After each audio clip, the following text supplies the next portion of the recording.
Create seamless pattern designs in Affinity Photo as a vector. Well, the first thing to do is create your vector design. Now, unfortunately, there is no seamless pattern tile generator using vectors in Affinity Photo, but you can manually do it. So the first thing I'll do, just go over here, rectangle tool, and I'm just going to create a basic square. Then I'm just going to create a quick design. It's going to be very basic, but let's just go for something like an ellipse and change the color and something like that. So you've got that to start with. Now, what you could do if you want it to be just repeated with these selected, and the key thing is the layers panel, keep both selected, make certain you've got the move tool and press return, and you will get this move duplicate. Now, unfortunately, there's no flip feature in this. If it had a flip transform feature, it would be brilliant, but it doesn't. What you can do though is change the horizontal, and you can see as you move that across, you can just position it like that, about 275 obviously clearly, and also you can click duplicate. So you've got it duplicated. And now you can then go here, a number of copies, and I'm just going to go for a few. I don't want to go right across the screen, but I'm just going to create that. And then click OK. And you can see now you've got your design. It's seamless tile, perfectly reasonable, but also with them all selected here, you can do exactly the same, but vertically now. So press return again. You can then go here and let's just change the vertical.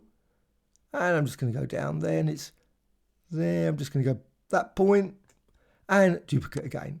And you can see you've got the design like this, and you can, of course, number of copies, maybe something like 3. I've just gone off screen, but 3. And you've got that sort of design, and you can repeat this. Now, another option, let's just go back all the way back to this, would be, if you want to make a quite a bit more interesting design, would be to hold down the Alt Option key with, again, both of these selected, and drag.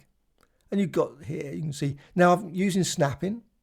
If you haven't got the snapping on, it's not going to be so easy. So view and snapping, just make certain that's turned on. And then with that, you can right click and then go to transform and flip horizontal.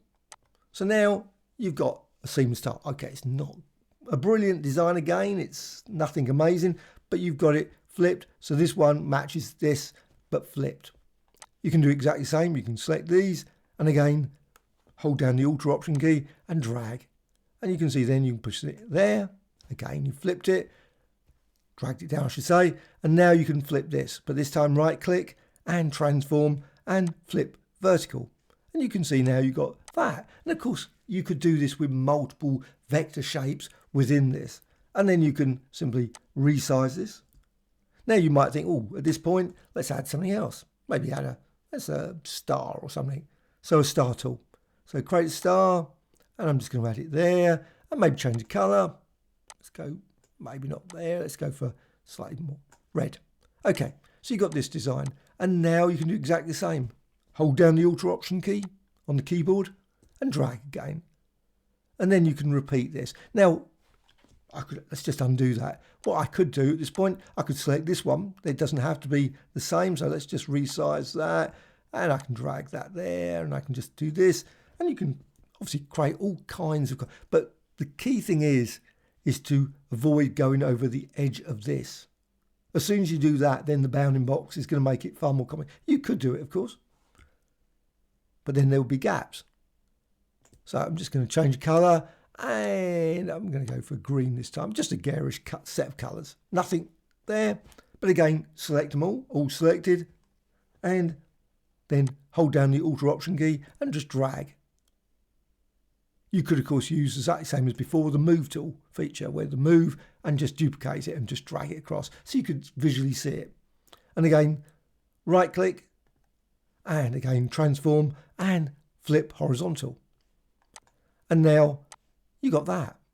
And again, hold down the Alt Option key, drag, and you can see there, snap in there, and right click, and again transform but flip vertical, and so on. And then of course you could then just, well, let's just resize this so you can move this up here and move that there, and you can see over time you can build up fairly complex design, obviously cutting across those seams. But again, do exactly the same as before. Just move that maybe there, it doesn't have to be. And of course, add other elements as well. And then, again, select them all. Now, if you want to select them all, just go up here, layer, select, always do that one, select all layers. If you, of course, you might have other layers as well, so you might not want to do that. But if you want to quickly select them all, you can simply do select all layers. I always think it should be in the layers, but still it's there. So once that's done, again, you can resize it and then hold down the Alt Option key and drag. And you can see over time, you can build up quite a complex pattern design, which you can manipulate and move these things around. Personally, it will be wonderful if there was a live pattern layer feature in Affinity Photo. But sadly, there is no feature for that. It will be great. It's just one of those things I think, you know what, that would be so lovely, especially since you've got all these other layer, new adjustment, new live filter. Why not a pattern layer that is live as well? So anything underneath it would be turned into a pattern. Would be make it so much easier. However, say you don't want to do all that and you just want to do, obviously you've got your vector design, and I'm just going to quickly create again a vector design. It could be very simple, but say, you know, put some lines across things. I'm just going to rectangle here, and you can see you can build up all kinds of different designs.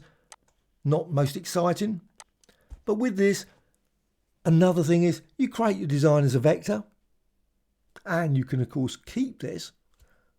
You can keep this design and obviously make it much more complex than that if you want, and then just rasterize it.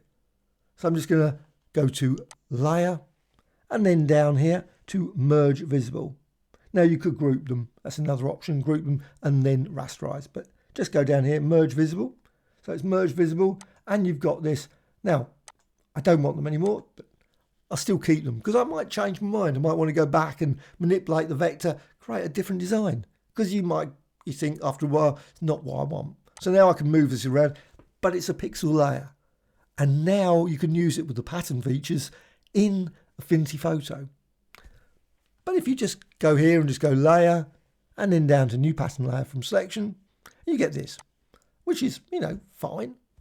But say you don't want the whole thing, you don't need the whole thing. So you can always think, well, actually that bit here would make an interesting pattern. Well, you can use this, just go over here, rectangular marquee tool. So select that, and then with that, you can then just drag over this area. Say this part, you think, yes, that is the area I want. And I say it could be more complex than that, maybe different features in it, but I'm selecting that area. And then I can go here and layer, and again down to new pattern layer from selection. And then you get that, which is slightly more interesting design. Now, of course, also what you can do is, again, make that not visible so you don't see that bit. You can use this, the mirror option. As long as the move tool selected, you will then see mirror, which you can create an interesting design like that. Hold down the Alt Option key and you can drag, and then you've got obviously a duplicate. That's the great thing about the vectors. You've got the transparency already in there, so you can then drag this over and then you can manipulate this design. Maybe you think, you know what, I want some colour there, a bit of a change of colour. Well, layer and new adjustment layer, and let's just go down here, and I'm just going to go with something HSL, and I just change that. Now it changes it for everything because it's just placed above. All you need to do, just drag this down and then put it there. And now you've got it here, just associated with this pattern and this pattern here. And then you can manipulate the two, and you can see you can create different sizes. They're independent, the patterns, so you can create maybe slight variations of that design, maybe rotate it, and so on. You can build up a complex pattern design, which of course, once you've got this, you could use this as a source for a pattern. Simply create another section on top of this, and then work from that to create even more complex designs. Also, if you want more abstract designs, this is a great way of doing it. Let's just go back all the way through to these patterns, just remove that and bring them back. That's why it's a good idea just to hide them, or maybe put them into assets or something so you can bring them back. If you've got a really good design, you can use it later. And then simply go over here, freehand selection. Now, still won't work because of this. These are still vectors. Unfortunately, you need to convert it into a pixel layer to use it for patterns. So I just simply go here, layer, and merge visible. So merge visible, you've got pixel layer. Now I'm using this one, the freehand selection tool. And okay, it doesn't looks good when you I'm just quickly abstractly creating a design here, something like that. So it's got a bit of this, it's got a bit of the star. It could have other designs in it, of course. Exactly the same as before. You can now go layer, new pattern layer from selection, and then you've got this. And then you can move this around and you can see you've got your design there. And again, let's just hide this one, hide that one and that one. Don't want them anymore. And with this design, select the pattern, you can resize it. But again, hold down the Alt Option key and drag. And you can see then you can build up fairly complex design. Let's just remove that one. Actually, I think I'll just go for pattern and mirror. And you can see now I can resize it and I'll do exactly the same as before. I can duplicate it, hold down the Alt Option key, duplicate it, and again go to layer and down to new adjustment layer, or maybe apply filter effects. But HSL, I'm just going to go for that one, and then just change that, close it, and again just drag that down there, and you've got that. So very quickly, you've got a fairly complex, seamless pattern design in Affinity Photo using those vectors. Though the vectors are still there, here they are. But of course, they've been turned into pixel layer and pattern layers to use it with all the features within Affinity Photo. Hope you found this of interest. Any thoughts and questions, please let me know in the comments below. Bye.